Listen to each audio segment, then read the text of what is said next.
여러분 지난 한 주 잘 보내셨습니까? 오늘은 제14강 2차 당황포 해전을 살펴볼 시간입니다. 우선 2차 당황포 해전 1594년 3월 3일부터 3월 7일 사이에 있었던 이 해전을 살펴보기 전에 당황포 해전 이전 즉 1593년 조선의 상황이 어떤 상황에 처해 있는지 한번 살펴보도록 하겠습니다. 1593년 봄에 명나라와 일본은 조선을 패싱하고 용산회담을 하게 되죠. 이어서 도요토미가 3월 10일 한성 철수를 명령하게 됩니다. 이어서 3월 24일에는 심의공과 외장이 강화를 또 한 번 하게 됩니다. 자, 도요토미 한성 철수의 답이라도 하듯이 명나라에서 조선에 파병한 총사령관 격인 명나라 성웅창이 교전금지령을 내리게 되죠. 이런 교전금지령은 전선에 있는 조선 장수들에게 이 사기를 많이 떨어뜨렸고, 또 평양 감사로 있었던 이원익도 이 사실을 알게 됩니다. 그래서 이원익은 즉시 선조에게 보고를 하게 되죠. 그 다음에 이제 이 왜군은 본격적으로 한성에서 철수를 하게 되고, 이에 답이라도 하듯이 명나라 이여송이 바로 한성에 입성하게 됩니다. 임진왜란 초기부터 조선의 도원수는 김명원이었습니다. 그런데 이제 6월 6일 날 권율로 교체를 하게 되죠. 즉 조선의 총사령관이 사실상 교체되는 것입니다. 그리고 6월 21일에는 이순신은 전라자수영의 사령부를 한산도 즉 망화응포로 우선 전진 배치를 하게 되죠. 그리고 이어서 바로 7월 14일 전라자수군을 사령부를 한산대 두울포로 이동을 시킵니다. 그리고 여기서 이제 이순신은 삼도 수군 통제사가 되어서 계속해서 근무를 하게 되는 것입니다. 물론 이 이순신이 삼도 수군 통제사가 되기 전에 먼저 전라자수군 사령부를 한산도로 옮긴 것은 이미 1592년 부산포 해전에서 너무나 장거리 원거리 이제 출동을 하면서 겪었던 문제점을 보완하기 위해서 전진 배치를 시키는 측면에서 바로 전라자수군을 한산도로 옮긴 것입니다. 그런데 또 전후 93년 7월 달에 7월 하방 이제 말쯤에서는 조선에서는 아주 심각한 전투가 하나 일어섰는데 바로 그것이 진주성입니다. 진주성을 왜군에 뺏기죠. 그래서 여기서는 조선의 관군은 물론이고 의병들이 여기서 거의 몰살되다시피 하게 됩니다. 그래서 사실상 이제 본격적으로 명나라와 일본의 강화의 결과는 바로 8월 10일부터 명나라군이 철수하기 시작되는 것으로부터 시작이 됩니다. 그리고 9월 13일 송웅창과 이여송이 요동으로 귀환을 하게 되는 것입니다. 이와 같이 이제 조선의 이제 상황은 본격적으로 강화기에 접어들면서 왜군은 바로 이제 한성을 철수해서 주로 남방에 이제 요새 즉 그 성에서 주둔하면서 관망을 하면서 조선 백성들을 괴롭히면서 장기전에 돌입하게 되는 것입니다. 자, 그런데 이러한 상황에서 이제 조선 정부에서도 이순신을 조선의 초대 3도 투군 통제사로 임명을 했습니다. 사실상 늦었죠, 이제. 그래서 이제 1593년에는 해전이 많이 있지는 않았습니다만은 1592년에 격전을 치르면서 지휘권 문제가 항상 문제가 됐었죠. 그래서 조선의 비변사의 건의를 듣고 선조가 이순신을 초대 3도 수군 통제사로 임명을 했고, 실제로 이제 8월 달에 임명을 했지만 이순신은 이제 전선에 있었기 때문에 10월 9일 날 한산도에서 임명장을 수령하게 됩니다. 그리고 선조도 이제 명나라 그다음에 일본의 강화 때문에 왜군이 한성에서 철수를 하고 그래서 이제 의주에서 차근차근 남으로 이제 상황을 보면서 이동을 해서 결국은 10월 1일 날 선조가 한성으로 귀환을 하게 됩니다. 또 이게 이제 조선에서도 이제 강화기지만 또 강하게 대응하고 추후 일어날 어떤 이 위기에 대해서 대처하기 위해서 1593년 유성령을 이제 영의정으로 임명하게 되는 것입니다. 자, 우선 2차 당황포 해전, 즉 6차 출전이죠. 그걸 살펴보기 전에 제가 지난주에도 설명을 드렸습니다만은 5차 출전 웅포회전은 무려 2개월간에 걸친 굉장히 지루한 장기전이었고 조선 수군의 피로도도 엄청나게 컸습니다. 그럼에도 불구하고 이렇게 끈질기게 조선 수군이 이제 한산도에서 출발해 가지고 칠천도, 칠천량 여기에 이제 전진 기지를 두고 줄기차게 지금 현재 진해 웅포죠. 웅천. 여기를 줄기차게 이제 공격했던 이유가 있습니다. 물론 이 전투에서 큰 성과는 없었습니다만은 물론 이게 이제 우리 조선 수군이 잘 못 싸워서가 아니고 상대가 싸우려는 의지가 별로 없어요. 주로 이 우리가 함대 결전이 아니고 요새 함대, 즉 이 적선들을 항만에 쳐 박아놓고 아주 소극적으로 대응한 겁니다. 예, 그렇기 때문에 교전이 강력하게 치르질 않았어요. 격전이 일어나야 어떤 전투 결과가 나올 건데 그렇지 못했습니다. 그럼에도 불구하고 이렇게 끈질기게 상륙 기만 전술도 써보고 유인작전도 써보고 또 들락거리면서 이렇게 전투를 했는데 이와 같이 지루하게 2개월이나 이렇게 했던 이유는 바로 전 시간에도 강조를 했지만 선조가 즉 조선 이제 이 사령 말하자면 이제 전선 사령부를 할 수 있는 중앙 정부에서 어떤 그 왜군에 대한 일본에 대한 적개심도 있었겠고 또 왜군이 이제 철수하리라고 믿었어요. 물론 강화가 이루어지고 이제 그런 상황에서 이제 평양성이 회복이 되고 하기 때문에 그런데 사실은 왜군은 철수하지 않고 어떻게 했죠? 바로 이 남방에서 주둔하면서 장기전에 돌입하기 때문에 또 그들은 어떤 전략을 썼습니까? 지연전을 쓰게 되죠. 그리고 향후를 이제 도모한 것입니다. 그럼에도 불구하고 조선 이제 정부는 가서 강력하게 때려 부시라고 하는데 이게 육군의 도움이 없이 수군만을 가지고 상륙해서 적을 때려 부신다는 것은 매우 어려운 상황이었어요. 그래서 결국은 수군만을 가지고 상륙 기동도 해보고 기만 전술도 써보고 했지만 큰 성과는 없었다. 그렇지만 이렇게 끈질기게 이렇게 해전을 했던 그런 결과의 항적들을 제가 이렇게 여기에 그려놨습니다. 아마 여러분들이 이걸 보시면서 조선 수군 즉 이순신 제독이나 원균 그리고 이원기 이 합동 이었기 합동 세력들이 얼마나 치열하게 여기서 적을 때려 부시려고 노력했는지를 알 수가 있을 것입니다. 자, 이것은 바로 1593년 제2차 당황포 해전이 일어나기 전 그 1년 전에 있었던 그러니까 1593년에는 이와 같은 어떤 웅포 해전 이후에는 커다란 이제 전투가 없었고 주로 경계 작전에 임했던 것이죠. 조선 수군은. 자, 이제 본격적인 제2차 당황포 해전이 어떻게 일어났는지 한번 살펴보도록 하겠습니다.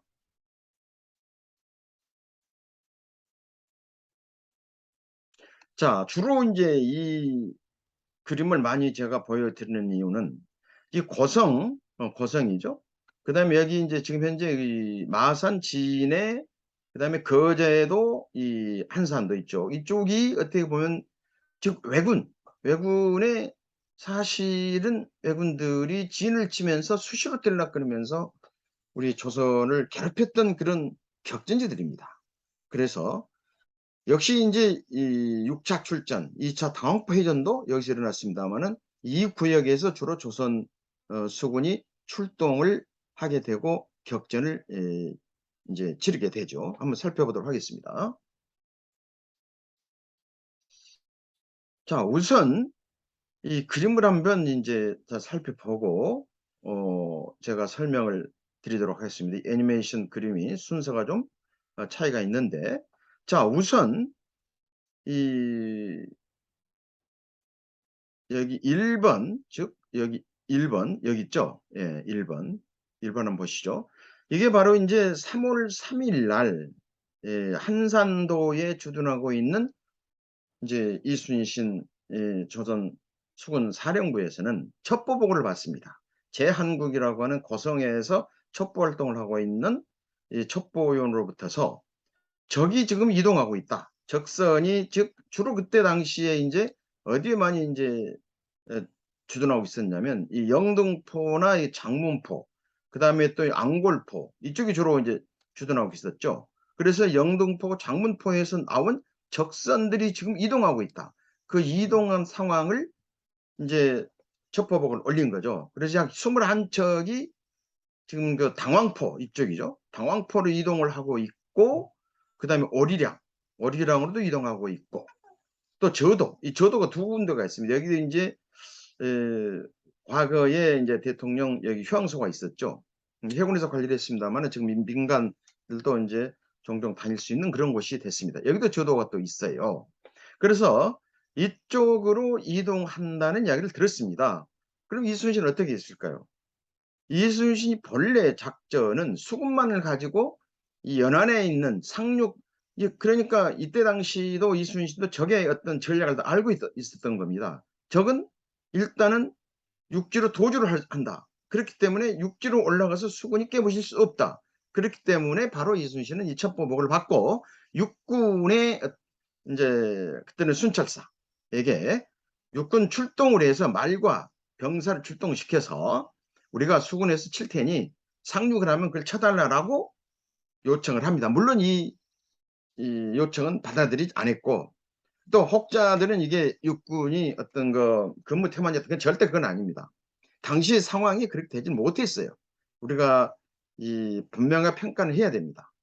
그래서 어떤 경우에는 이제 육군이 좀 소홀히 했다, 권율이 그랬지만, 이런 경우에는 사실상 육군이 여기까지 와서 이제 상륙전이 아니고 병사들을 출동시켜 가지고 여기까지 이제 지원을 할 수 있는 그런 상황이 아니었어요, 당시에. 왜냐? 그건 설명은 내가 다음에 기회가 있으면 드리겠습니다. 그래서 이제 이순신은 3월 3일 날 한산도에서 긴급 출동을 하게 되고, 바로 여기 이제 지도라는 데서 전역을 보내고, 바로 여기서 이제 이순신의 지혜가 또 나오게 됩니다. 그래서 여기서는 어영담, 여기는 어영담만 있는 게 아니고 총 책임으로 해가지고 바로 현장으로 이렇게 급파를 시킵니다. 바로 여기 지금 마산, 진동 쪽으로 이제 30여 척을 내보내죠. 또 이건 또 이 수치 이것들은 약간의 차이가 있습니다. 지금 이제 각 자료마다 좀 틀린데, 특히 난중일기하고 이순신이 이 전투가 끝나고 결과보고를 했던 그 장계를 보게 되면 약간의 차이가 있어요. 날짜, 시간 간격이 좀 차이가 있고, 그 다음에 선박의 척수들이 차이가 있습니다. 그건 여러분들이 이제 알아서 헤아려 주시길 바라고요. 자, 그래서 이제 이순신은 3월 4일 날 이 견내량을 강화를 시키고, 어영담이 이제 10여 척 격파하는 것을 이제 목도합니다. 그런데 이순신은 이제 여기서 어떻게 되느냐 하면은, 자, 바로 여기 1번에서 3번, 2번은 지금 여기 있죠? 2번 써진 게 화살표. 여기는 어영담이 이제 출동을 했다는 것이고, 이순신도 거의 동시에 어디로 가느냐? 어영담을 이쪽 전투지역으로 보냈기 때문에 그 후방을 차단하고 경계작전을 해야 되잖아요. 예. 그래서 여기서 하객진으로 이순신이 데몬스트레이션을 합니다. 하객진으로 싸운 게 아니에요.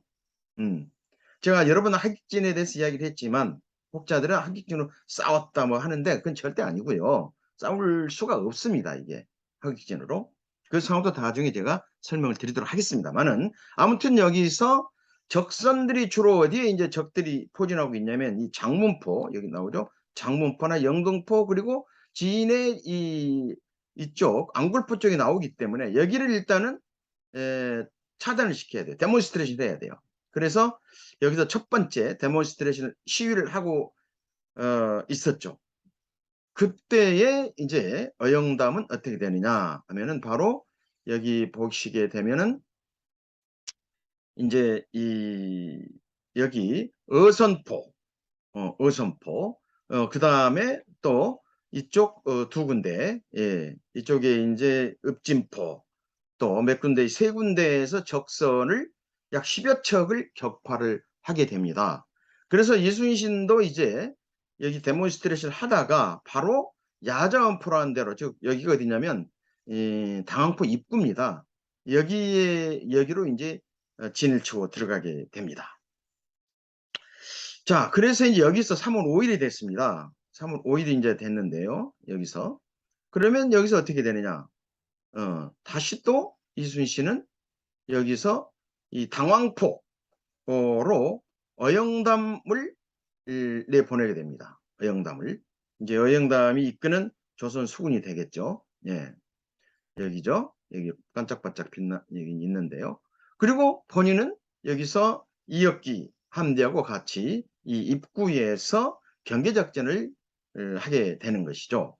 그래서 이제 어영담, 이제 출전을 해가지고 적선을 21척을 격파를 하게 됩니다. 예, 그래서 이제 실질적인 이제 전투는 다 끝났죠. 이렇게 해서. 그래서 이순신은 어떻게 되느냐? 이제 여기서 바로 그날, 이제 3월 5일이죠. 3월 5일. 예. 여기 보시게 되면 잠깐 한번 다시 한번 살펴보도록 하겠습니다. 예. 자, 이게 빨간 방금 나왔던 이 화살표 있죠. 그래서 여기서 이제 사기가 굉장히 올라가요. 이미 해제는 거의 이제 교전은 끝났습니다. 그래서 약 31척, 30여 척을 격파를 시키고 이제 조선 수군은 사기가 충천해가지고 또 뭘 했느냐? 바로 여기서 이제 적에게 위협하는 시위를 하게 됩니다. 그게 뭐냐? 바로 지금 아직도 이 장문포나 영등포나 그다음에 이쪽 안굴포나 그다음에 이제 제포나 이런 데에 웅포나 이런 데 적선들이 있거든요, 지금. 다 보입니다, 여기서. 여러분 해상에 한번 혹시라도 이제 여러분들 어떤 여행길에 한번 이쪽 장목면 이쪽 보면 다 보여요. 해상별로 몇 마일 떨어지도 않았어요. 눈앞에 보이듯이 다 보입니다. 그래서 적선들은 이걸 이제 조선 수군이 여기서 데몬스트레이션을 하죠. 동서로 이동하고 진을 바꿔가면서 이렇게 했다고 이제 기록이 돼 있죠. 그래서 아마 제가 가상으로 이렇게 이제 쭉 했는데요. 그래서 아마 이제 정확한 위치는 여기가 아니겠지만 이 기록된 걸 보면 이제 앙굴포라든지 이런 데서 적선들이 전부 들어갔다. 이 시위를 보고 도망갔다 하는 걸 보면 아마 이쪽이 될 가능성이 매우 크죠.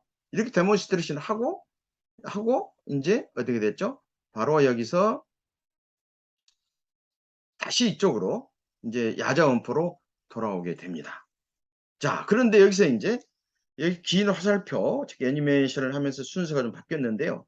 일단 실선이 있잖아요. 이렇게 해서 3월 6일 날 이순신은 이 흉도를 거쳐서 한산도로 3월 7일 날 이제 귀환을 하게 됩니다. 결과적으로 3월 3일 날 한산도를 출항했던 조선 수군은 3월 7일 날 혁혁한 공을 세우고 돌아옵니다. 이게 바로 이제 제2차 당황포 해전의 처음과 끝이죠. 그런데 우리가 알아야 될 것은 여기서 해전 그 자체만 이제 중요하게 따지면 안 됩니다. 우리가 어떤 해전을 이야기할 때는 그 해전에 일어나기 전이었던 그 상황, 그 다음에 환경, 그 다음에 이제 어떤 그 특징과 의미, 이걸 한번 분석해 볼 필요가 있어요. 자, 그러면 제2차 당황포 해전은 여러분 제가 설명했듯이 강화기에 일어났잖아요. 강화기. 근데 강화기에 우리가 하나 잊어서는 안 될 것이 있어요. 강화기하고 겹친 게 1593년, 1594년 이 기간에 조선은 혹독한 실행기를 겪습니다. 바로 기근, 흉작, 그 다음에 역병의 팬데믹 이런 것 때문에 조선 백성은 물론이고 심지어는 조선 수군과 육군이 결정타를 맞게 됩니다. 그 상황을 한번 살펴보겠습니다. 자, 우선 6차 출전, 2차 당포회전을 간단히 이제 그 결과에 대해서 요약을 하면 바로 이제 기근과 역병으로 심각한 전력 손실 상태에서 일군 갑진승전이다. 이렇게 저는 평가를 하죠. 여기에는 이순신, 이혁기, 원균. 자, 여기 보면 지금 충청 수사가 없습니다. 왜 없었는지. 그리고 이순신이 어떻게 기록했는지 살펴보도록 하겠습니다. 네. 그리고 우리가 이제 이 예전을 제가 설명하면서도 말씀드렸지만 적들이 적극적이질 않아요. 그래서 주로 도주를 하거나 아주 소극적입니다. 근데 여기서 어떻게 보면 일방적인 게임이었죠. 게임이라면 적선을 불살려버립니다. 아예 흔적을 없애버려요. 그리고 사실상 지금 이제 이 해전은 이순신이 삼도 수군 통제사가 되고 실질적으로 지휘권을 확보하고 처음으로 거둔 해전 승리였다. 이렇게 이야기합니다. 그래서 이순신이 이제 난중일기를 기록해 보면 지시한 게 정확하게 나옵니다. 그 전에는 이제 지시란 말 함부로 못 써요. 주로 협의를 한 거죠. 그래서 나름대로 이순신은 여기서 지휘권을 확립하는데 상당히 어떤 그 나름대로 자신감을 갖고 있지 않았나 그런 생각이 들어요.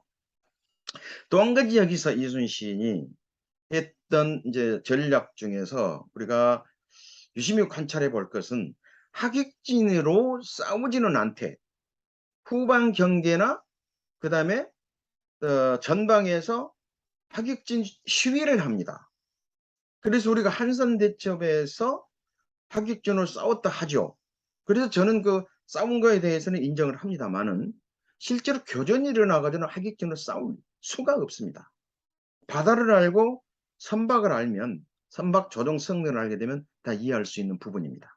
그래서 제가 항상 개인적으로나마 좀 아쉽다 하는 부분은 이 책에 깔끔하게 그리는 그 하객진, 그건 여전히 그림일 뿐입니다.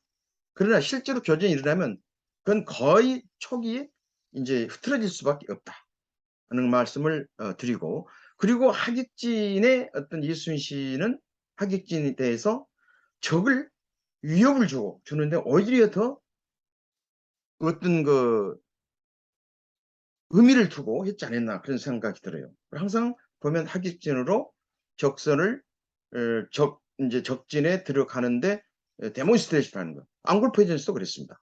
앙골포전스 입고 가기 전까지는 하객진으로 쫙 포진으로 들어가죠. 그래서 실제로 전투를 할 때는 하객진으로 싸울 수가 없었어요.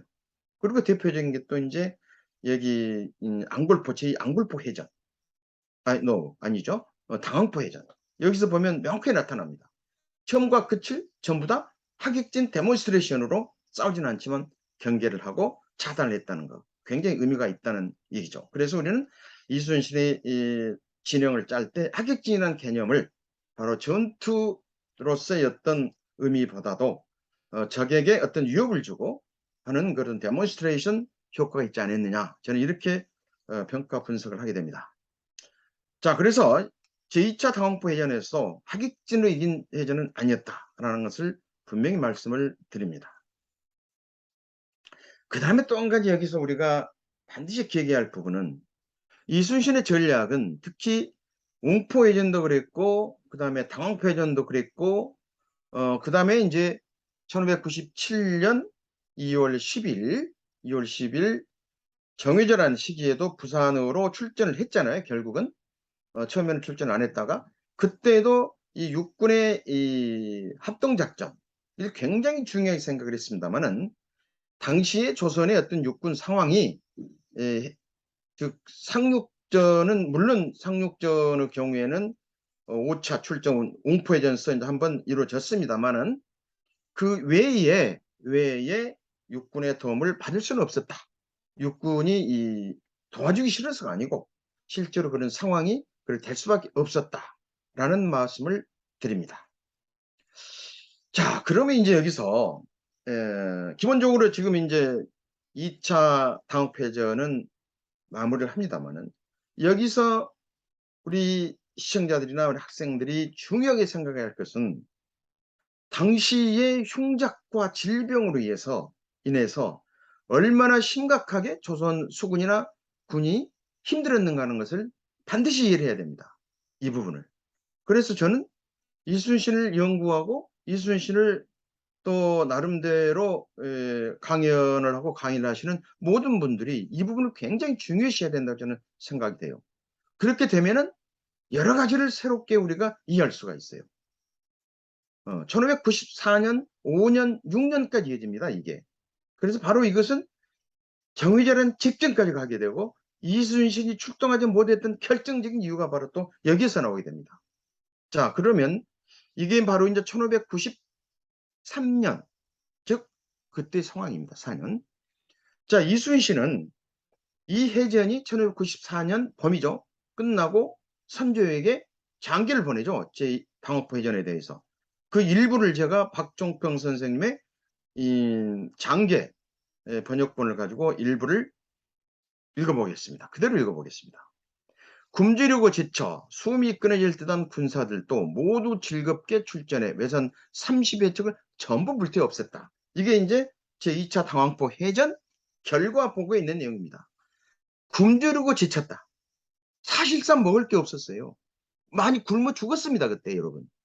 이건 선조 실력도 나오고 그 다음에 나중에 나옵니다만은 이원익이 현장을 순찰했을 때도 나온 이야기고 권율이 보고했던 이야기도 나옵니다. 심지어는 원균도 이 이야기를 하게 돼요.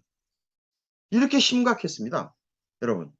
그래서 우리는 특히 그 1594년 해전 그 다음에 또 1597년 정유재란 전에 조선 수군이 어떤 상황에 있었는지를 반드시 우리가 기억을 해야 되고 부각을 시켜야 되고 그래야 이순신을 더 우리가 몰랐던 이순신을 이해할 수 있다는 것을 말씀을 드립니다.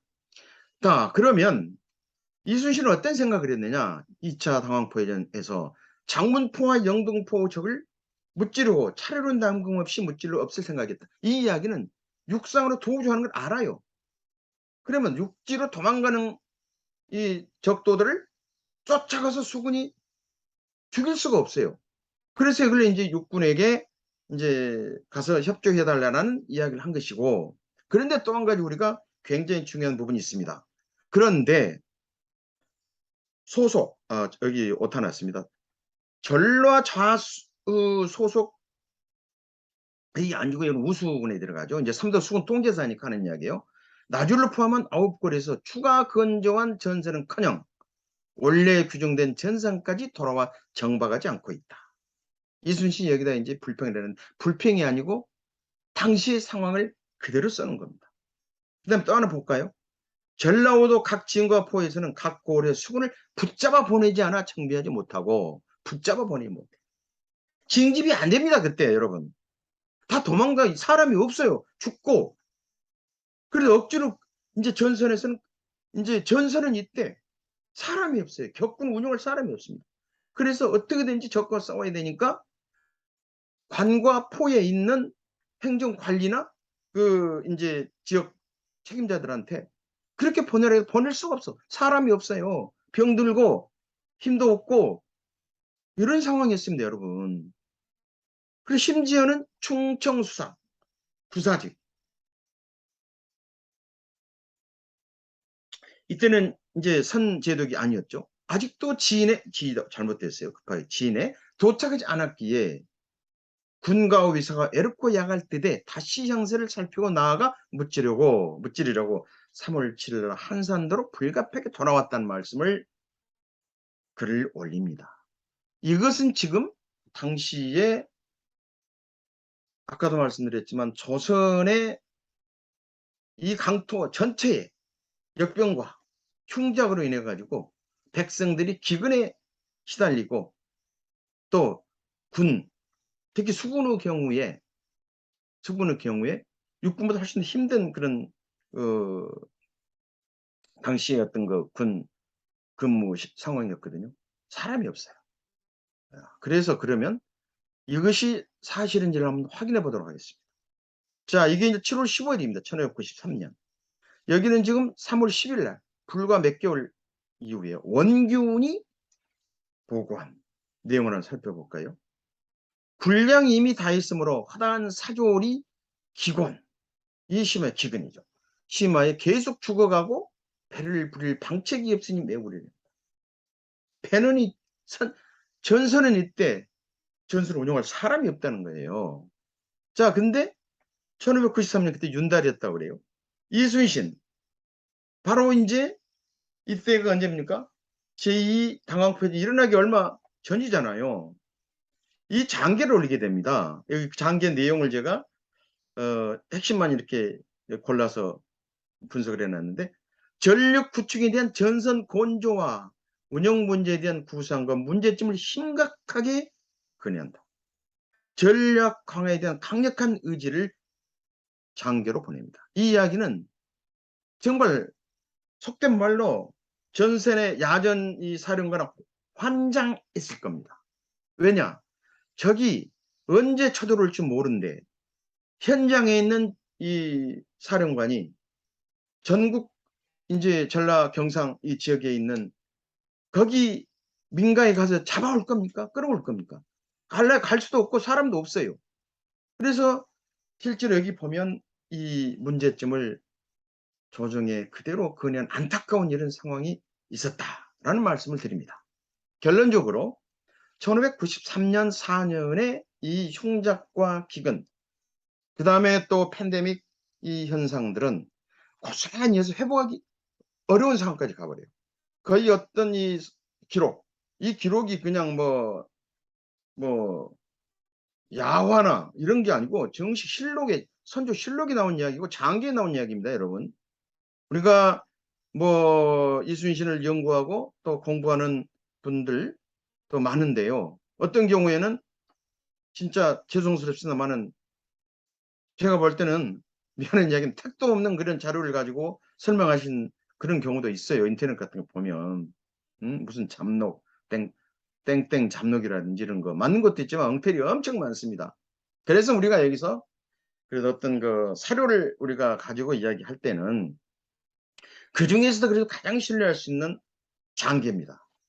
그 다음에 장계를 가지고 이 선조 실록에 써놓은 거, 선조 실록. 이걸 먼저 우선 보고 우리가 이야기를 해야 될 것 같아요. 자, 오늘은 제가 목청이 좀 커졌는데 그 이유가 바로 이겁니다. 과연 1593년, 4년, 5년, 6년 어느 누가 조선 수군의 실태를 한번 제대로 파악해가지고 낸 연구 결과가 있느냐? 저는 그걸 찾지 못했습니다. 예. 그래서 조만간에 이에 대해서 그 실태를 꼼꼼하게 찾아서 한번 공개할 생각입니다. 자, 여러분, 오늘은 정말 그 의미 있는 강의였지 않나, 저는 그런 생각이 듭니다. 여러분, 오늘도 대단히 수고 많으셨어요. 그래서 우리가